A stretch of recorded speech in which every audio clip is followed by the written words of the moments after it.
Morning my dear students, have a nice day. Good morning. இன்னைக்கு நம்ம next என்ன topic பார்க்குறோம் அப்படின்னா மெத்தட்ஸ் ஆஃப் ப்ரொவைடிங் டெப்ரிசியேஷன்.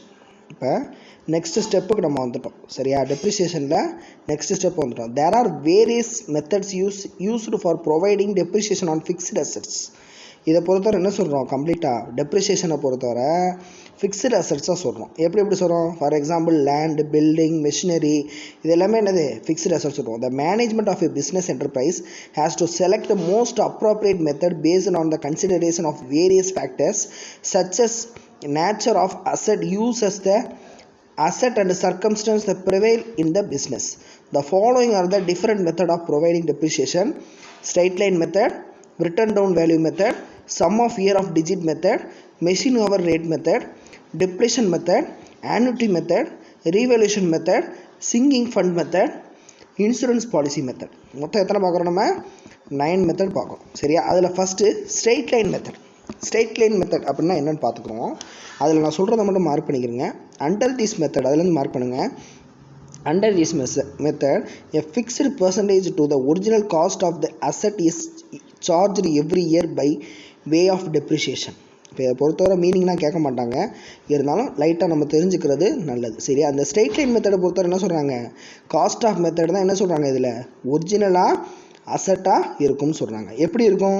கீழே ஃபார்முலா பாருங்கள், இதுதான் முக்கியம். அந்த ஃபார்முலா தான் என்னது இதில் ரொம்ப ரொம்ப முக்கியமானது. சரியா? அந்த ஃபார்முலாவை நான் அப்படியே மார்க் பண்ண முடியாது, இருந்தாலும் அப்படியே பாருங்கள். Amount of depreciation per year is equal to original cost of the asset minus estimate scrap value divided by estimate useful life of the asset in years. சரியா? இது ஒரு ஃபார்முலா.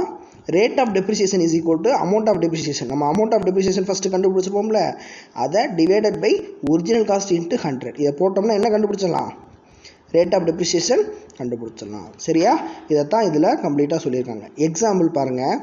ஆன் ஃபஸ்ட்டு சம் பார்த்துருவோம். On 1st January 2012 a firm purchased a machine at a cost of rupees 1,10,000. Its life was estimated to be 10 years with a scrap value of 10,000. The amount of depreciation to be charged at the end of each year is என்ன சொல்லியிருக்காங்க? இப்போ formula apply பண்ணுங்கள். என்ன கண்டுபிடிக்க சொல்லியிருக்காங்க? இப்போ machinery cost எவ்வளோ கொடுத்துருக்காங்க? 1,10,000 கொடுத்துட்டாங்க. Scrap value, estimate scrap value எவ்வளவு? எஸ்டிமேட் லைஃப் எவ்வளவு? 10 years. சரியா? ஸ்கிராப் வேல்யூ எவ்வளவு?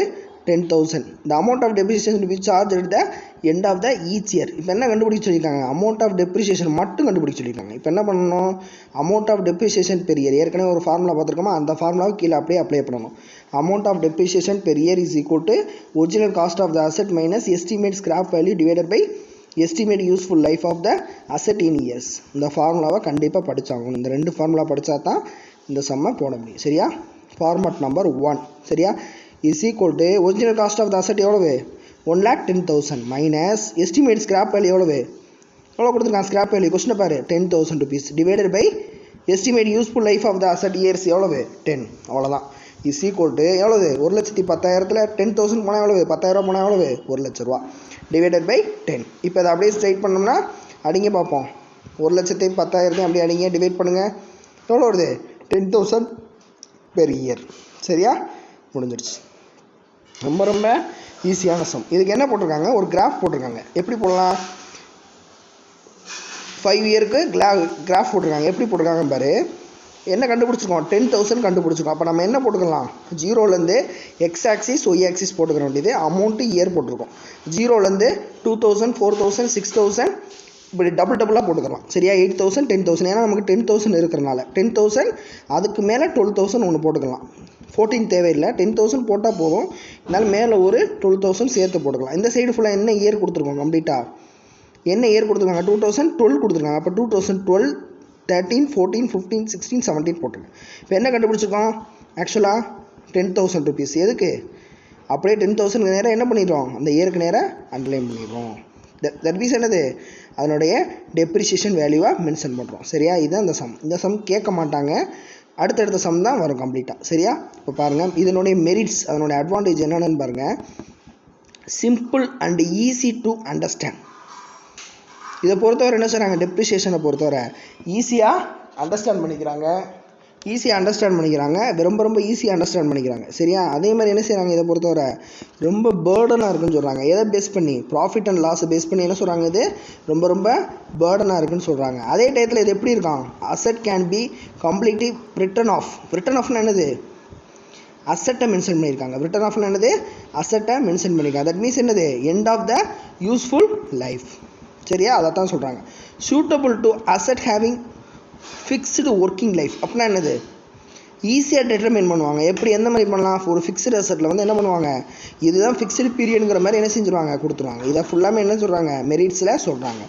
இதனுடைய குறைகள் பாருங்கள், லிமிட்டேஷன் என்ன சொல்கிறாங்க, ignore the actual use of the asset. அப்படின்னா என்னது, அதனுடைய ஒரிஜினல் அசட் என்னது, apply the predetermined rate of depreciation on it original cost but the actual use of the asset is not consider is computation of account. என்ன சொல்கிறாங்க, இதை பொறுத்தவரை amount of டெப்ரிசியேஷனை வந்து என்ன பண்ணுறாங்க, ப்ரொவைட் பண்ணுறாங்க. ஆனால் அதே டயத்தில் என்ன பண்ணுறாங்க, ஆக்சுவல் அசட் வேல்யூ வந்து என்ன செய்கிறாங்க, இதில் டெப்ரிசியேஷனை நீக்கிடுறாங்க. அது ஒரு குறைகள் தான் கண்டிப்பாக.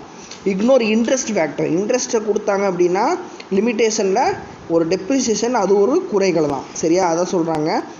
Total charges on the asset will be more when the asset become older. அப்படின்னா என்னது, with the passage of time cost of maintenance, எந்த அளவுக்கு அதை மெயின்டைன் பண்ணுறாங்க, அந்த டயத்துக்கு ஏற்ற மாதிரி குறிப்பிட்ட பீரியடுக்குள்ளே இது பண்ணணும். அப்படி இல்லைன்னா அது ஒரு லிமிட்டேஷன் சொல்கிறாங்க. நெக்ஸ்ட் ஸ்கிராப் வேல்யூவை பொறுத்தவரை எப்படி இருக்கணும், அபோவ் 10 to 15 இயர்ஸ்க்குள்ளே இருந்தால் தான் முடியும். சரியா? அதுக்கு மேலே போயிட்டு அது ஒரு லிமிட்டேஷன் ஆயிடுது, டேட் ஆஃப் இன்ஸ்டலேஷனாக ஆயிடுது. சரியா? அதை தான் அதில் சொல்கிறாங்க. இது ரெண்டுமே முக்கியமான கொஸ்டின். சரியா?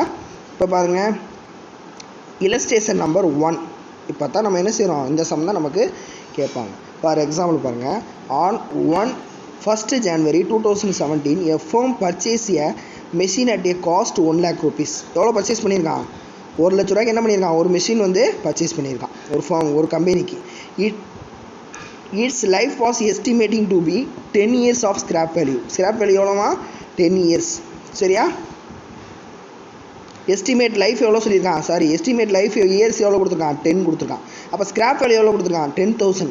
Compute the amount of depreciation to be charge at the end of each year. இப்போ என்ன சொல்லியிருக்கான், amount of depreciation per year மட்டும் கண்டுபிடிச்சிருக்கான். இப்போ அப்படியே ஃபார்முலா அப்ளை பண்ணினா 1 lakh rupees என்னது, இந்த மெஷினுடைய cost 1 lakh rupees minus 10,000 scrap value divided by 10. அப்போ எவ்வளோ வருது, 1 lakh rupeesல 10,000 போனால் 90,000 divided by 10 is equal to 9,000 per year. சரியா?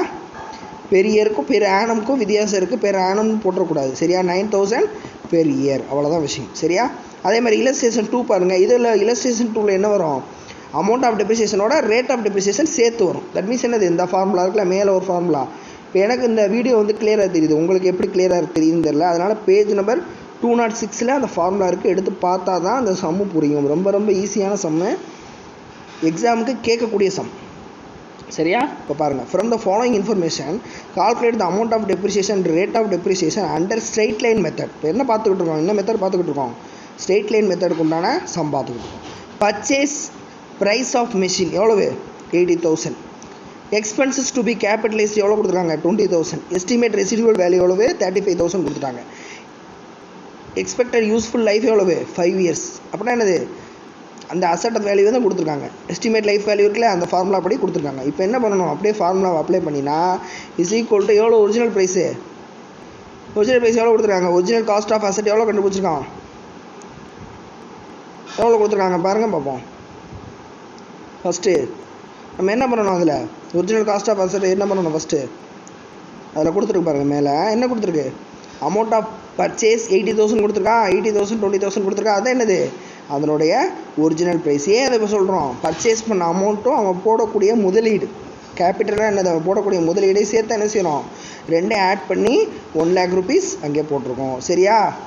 80,000 + 20,000 கீழே கொடுத்துருக்கான் நோட்டில். Original cost is equal to purchase price plus expenses to be capitalised. அப்போ 80,000 + 20,000 1 lakh rupees. அதான் என்னது, ஒரிஜினல் காஸ்ட் ஆஃப் அசட்னுடைய வேல்யூ. 1 லட்ச ரூபா மைனஸ் என்னது, ஸ்கிராப் வேல்யூ எவ்வளவு, 35,000. சரியா?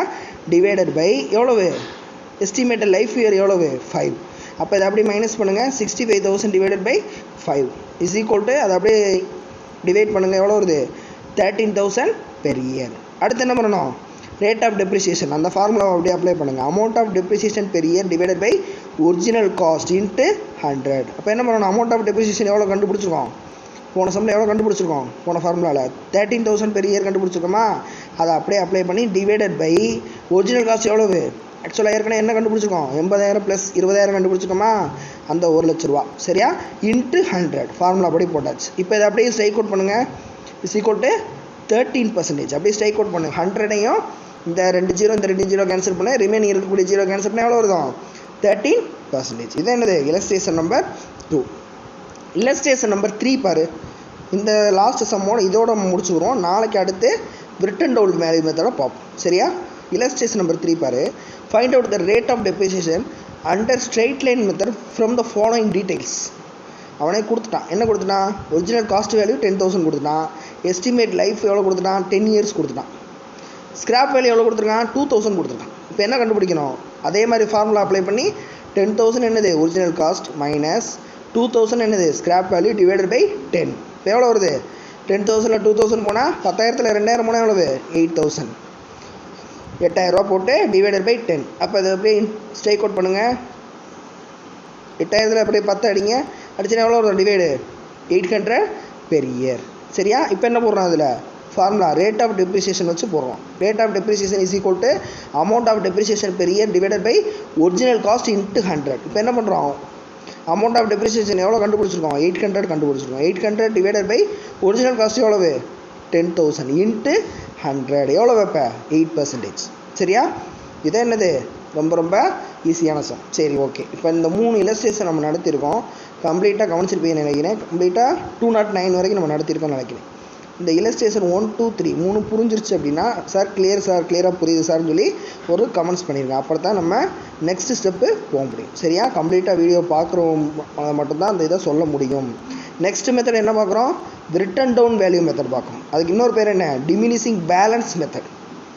அந்த சமயம் நம்ம எப்போ பார்க்குறோம், நெக்ஸ்ட் கிளாஸ், அடுத்த கிளாஸில் நம்ம அதை பார்ப்போம் சரியா. தேங்க்யூ.